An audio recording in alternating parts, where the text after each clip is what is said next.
珍惜生命，维护健康，敬请关注康宁视听。大家好，我是康宁。上一集我们简单了解了人体细胞的结构及其一些功能，本集起我们就来聊聊营养与细胞健康的关系，因为只有细胞健康，身体才能获得真正的健康。我们都知道，要盖一幢坚实牢固的房子，就必须要提供所需的优质建筑材料，房子才会经得起外部环境的种种考验。同样，细胞是人体结构最小和最基本的单位，只要每个细胞都健康，都能发挥正常，身体就能保持最佳的健康状态。要做到这一点并不难，只要用心，每天给细胞提供所需的原材料，也就是所需的营养元素，就能达到。那么，我们需要为人体细胞提供哪些营养元素呢？需要提供两方面的营养元素，一是常量营养素，包括蛋白质、脂肪、碳水化合物、膳食纤维和水等等；二是微量营养素，包括维生素、矿物质、抗氧化剂和微量元素等等。接下来我们逐一进行了解。关于蛋白质，它是一切生命细胞的首要之物，是构成人体的基础物质。蛋白质由25种氨基酸组成，它对人体的生长发育和身体组织的修复都是必须的。同时，它还构成激素、酶、抗体和神经递质，并且帮助体内转运各种物质。可以说，没有蛋白质就没有生命活动。蛋白质主要来源于肉类、蛋类、奶类、豆类及其制品类，还有种子类、坚果类等等，分为完全蛋白质和不完全蛋白质。肉类、蛋类、奶类等等属于完全蛋白质，因为它们含有不同比例的所有氨基酸。种子类、坚果类、豆类及其制品类等等则属于不完全蛋白质，即它们所含的氨基酸种类不完全。蛋白质对生命的重要性告诉我们，人体是不能缺乏蛋白质的，缺乏的话就会出现早衰、疲倦、体重减轻、营养性水肿、免疫力下降、生殖功能障碍等等现象。女性可能会出现月经障碍、乳汁分泌少等等现象，婴幼儿则会表现为生长发育迟缓、消瘦、体重过轻，甚至智力发育障碍等等现象。但是，如果动物蛋白摄取过量的话，同样会引发许多健康的问题，比如可能会引起膳食纤维和某些维生素、矿物质和叶酸的摄入减少，以及饱和脂肪酸摄入增加。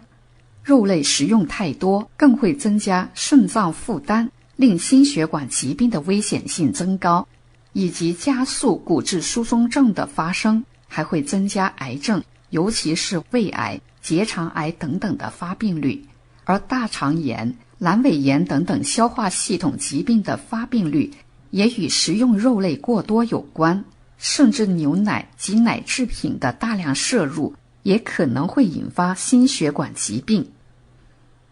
这就说明，要维持人体健康，蛋白质的摄取一定要足量，蛋白质的来源一定要优质。对于蛋白质的量，从目前的科学研究看，每千克的体重需要 0.8 到1克的蛋白质来维持。比如体重60千克就需要48克到60克蛋白质。至于蛋白质的来源，世界著名的细胞营养学家认为，植物蛋白质应该是我们第一号蛋白质的来源。这并不是说只吃素而不吃荤，而是素和荤都吃，从两者中就能轻而易举地获取。而素与荤应该是以植物为主，肉食为辅。肉食主要用来佐味，不全靠它来获取蛋白质，这是获取蛋白质的最好和最安全的方法。这种方法既能够让您得到细胞所需的蛋白质，又不会摄入过多的胆固醇、饱和脂肪以及激素、抗生素等等累积的毒性化学物质。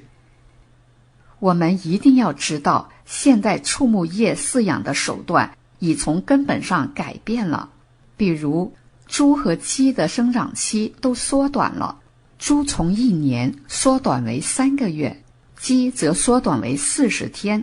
生长期的缩短，其营养素是不是也会随之下降呢？总之，现在摆在超市里和肉店里的肉类，无论是牛肉、羊肉还是猪肉、鸡肉等等，大多数都是携带有生长激素、抗生素还有残留的杀虫剂等等的。鱼类也一样，因为海洋被污染，鱼体会积累不能被生物降解的人造化学污染物，其中水银的问题最为严重，几乎所有的鱼都被水银污染，而且鱼越大，受污染程度就越高。至于牛奶，更是存有催乳素、抗生素、增稠剂、香精、卫生问题等等。这些并非危言耸听，也不是某个国家或地区的问题，而是全球性的问题。为此，国际营养学权威帕特里克·霍福德就建议大家有条件的话，最好选择吃有机的肉、蛋、鱼、奶等等，或者吃散养的鸡下的蛋和野生鱼或小鱼。以下是他关于每天摄入高质量蛋白质的指导原则，供一般成年人参考。1、每天食用2份菜豆、小扁豆、藜麦、豆腐或其制品、种子类蔬菜及其他的植物蛋白，或者1小份肉，或者鱼，或者鸡蛋。2、降低乳制品的食用量，如果有过敏反应者更要避免，可以改用优质豆奶或者米浆代替。3、减少其他动物蛋白的来源，选择有机的瘦肉或者鱼，每周最多吃3次。4、尽量选择有机食品，以避免可能出现的激素和抗生素等等物质的污染。朋友们，以上仅是人体所需蛋白质的简单介绍，其他人体所需的营养元素将会在康宁视听陆续与大家分享，敬请关注。好的，今天就聊到这，欢迎留言，并请点击以下链接探知更多对您有助的信息。谢谢，下次再会。